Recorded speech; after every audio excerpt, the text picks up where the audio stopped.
Hello, boys and girls. I am Damian Raphael, your host for this evening, and I'm going to tell you some bedtime stories. First, let me introduce you. This is Rutherford. He's my technical advisor and my mentor. He's been with me since I was a child. I lost him when I was 7, but that did not make me stop keeping him around. He's such a comfort to me. Well, enough about me. Let me tell you how my day started. I was walking by this big fence, and I kept hearing people say, 7, 7, 7, 7. So I was curious. I saw a knothole in the fence. So I walked over to it and looked through the knothole. Right away, someone poked me in the eye. As I walked away, I heard them start saying, 8, 8, 8, 8. So that's how my day has been going. Oh well, I will not bother you with any more of the trivial details of my life. It may end soon, who knows? We're all dying. So, tonight, I'm going to tell you the story of the 3 little pigs.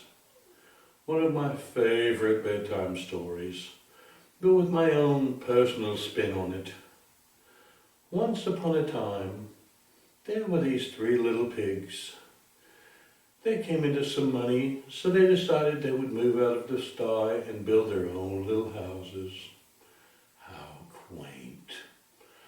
Well, the first little pig decided, I'm not going to spend all of my money on a house. I'm a pig. I want things. So he decided to build his house of straw.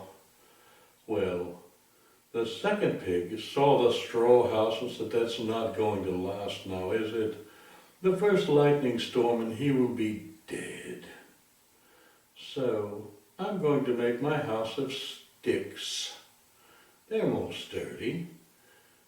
Well, the third little pig looked at how pleased his 2 little brothers were with themselves and said, oh no, that will never do. I must make my house of stone. That way no one can hear the screams of my victims. Oh, that's another story for another day, children. So he built his house of stone. Quite soundproof with a deep cellar. So, I digress. One evening, there was a big bad wolf lurking in the woods, and he had a taste for pork. Well, he came upon the first little straw house and kind of laughed to himself. He said, oh, this piggy's days are numbered, and today the number is up.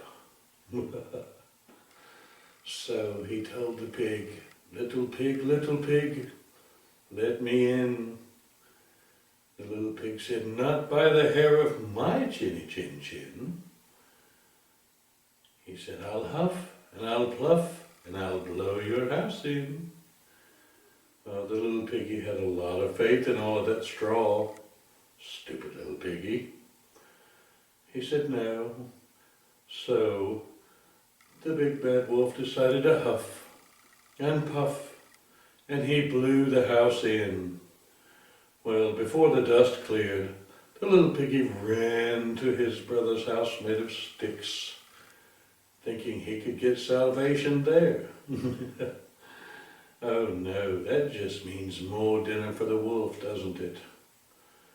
So, the big bad wolf goes to the second house with twice the pork dinner in it now, and says, oh, little pig, let me in. The piggies say, not by the hair of my chinny chin chin. He says, if you don't, I will huff, and I will puff, and I will blow my house in. So, they said, no, we prefer to live. So the big bad wolf huffed, and he puffed, and he blew their house in. The small splinters and sticks went everywhere, actually almost mortally wounding one of the little pigs. He had a large splinter in his left side, going into his rib cage, making him bleed blood bubbles. Oh, poor little piggy, you should have stayed outside.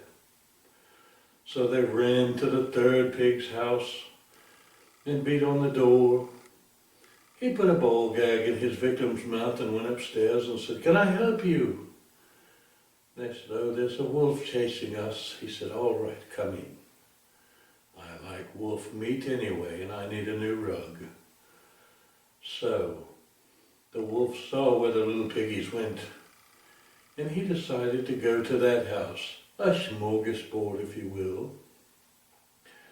So he banged on the door, and he banged on the door, and he yelled, little pigs, let me in."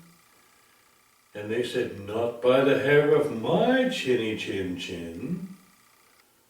He said, "If you don't, I will huff, and I will puff, and I will blow your house in."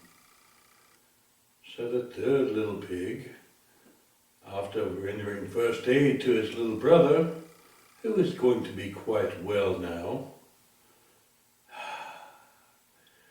he is not going to shuffle off his mortal coil, boys and girls, so don't be afraid. He told him, "You're not coming in." So as the wolf was preparing to huff and puff and blow the house in, all of a sudden, a trap door opened under the welcome mat, and the wolf found himself in a dark, dank basement. And all he could hear were the cries and muffled groans of the other pig's little victims. He looked over. It was the wolf from Red Riding Hood. Looked to his other side. He saw Goldilocks chained to the wall. The big bad wolf knew he was in dire straits, but he knew he could not get away at all.